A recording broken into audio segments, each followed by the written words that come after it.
everybody, welcome to Bedtime Stories. I'm Miss Elizabeth. All right, and so we're going to start off with our Goodnight song, which is Twinkle Twinkle Little Star, and we do 3 signs with that. We point our fingers up at the stars for star, just like that, good job. And we do our W hands for world. We swoop them around just like that, good job. And then we do sky, which is like an open sky, just like that. Okay, let's put that all together, okay? Twinkle, twinkle, little star, how I wonder what you are. Up above the world so high, like a diamond in the sky. Twinkle, twinkle, little star, how I wonder what you are. All right, good job, everybody. All right, so that brings us to our first book, and since it's October, I have some fun monster books for you.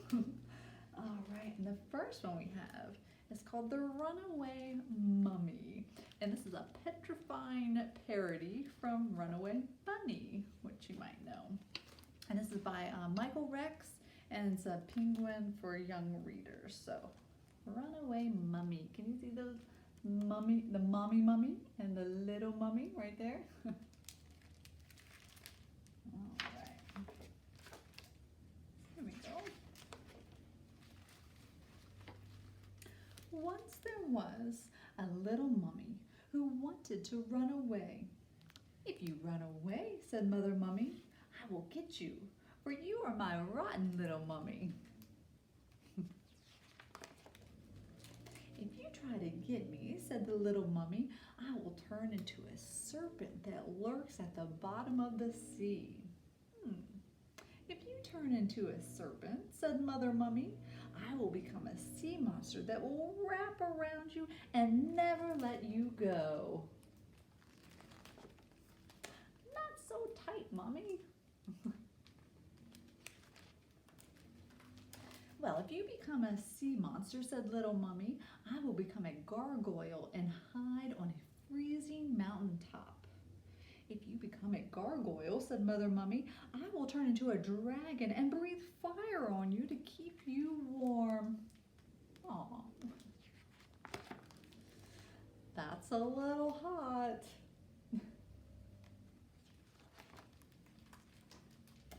If you become a dragon, said the little mummy, I will become a ravenous plant that grows in the deepest of jungles.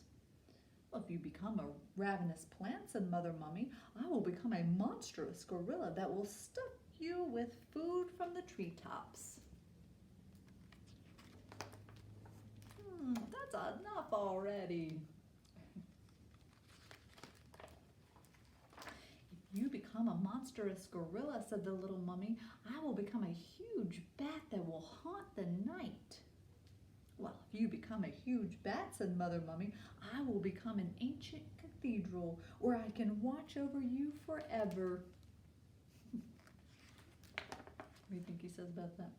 That's too long.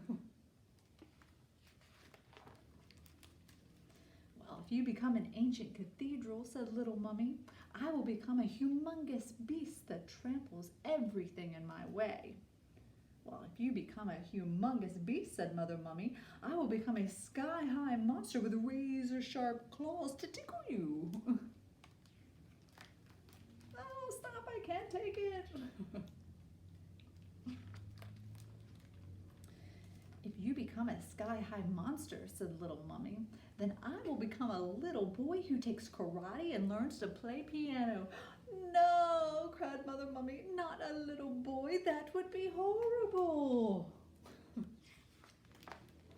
Oh, but it will be perfect. My mommy will drive me to Spanish lessons and violin recitals and chess matches. And my daddy will coach t-ball and soccer and basketball. Stop, that's too much. You will never have time to be rotten, cried Mother Mummy. If you become a little boy with a mummy who drives you all over and a daddy who coaches all your teams, then I would have to use my most savage, awful, terrible, blood-curdling shriek and frighten them all away. Ah! Wow, you are a real scream, said little Mummy. All that stuff was making me tired anyway. I guess I'll just stay here and be your rotten little mummy forever and ever. Okay, you can be as rotten as you like, said Mother Mummy. Now give me a squeeze. What do you think he said? You can let go now, Mummy. The end. There's another one of these by Michael Rex. It's called Goodnight Goon, which is a parody to Goodnight Moon. And we have that here at the library, so you can check that out. All right.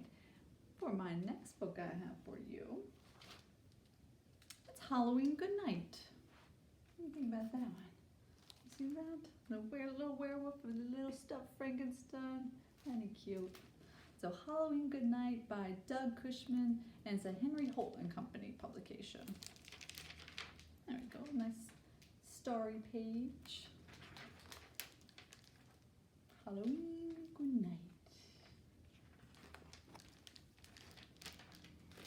When day turns to night with stars overhead, all mamas and papas tuck their kids into bed.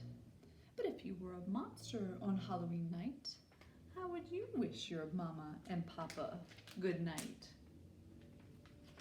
Let's see.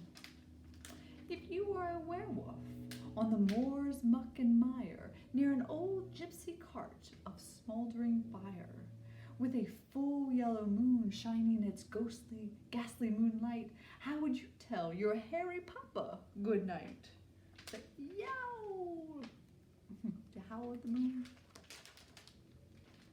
If you were a creature in the dark black lagoon, snug in your swamp neath a watery moon, gurgling bubbles as you snuggle in tight, how would you tell your scary mummy good night? You see, glug glug. If you were a mummy in a sarcophagus bed, wrapped up in linen from your nose to your head, would you say in that orange torchlight, how would you wish your mummy good night?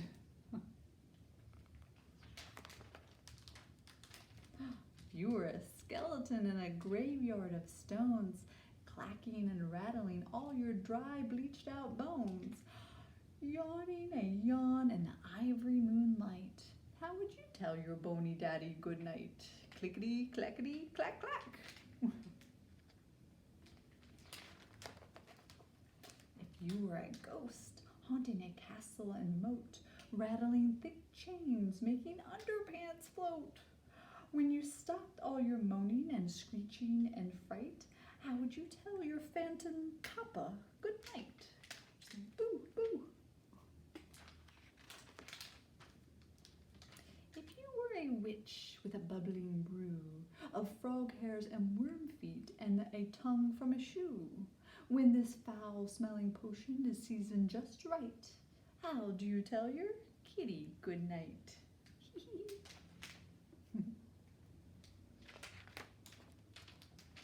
If you were a vampire in your box in the tomb, as your papa the bat flaps his wings around the room before he flies off to find someone to bite, how would you tell your sharp-fanged papa good night? Screech!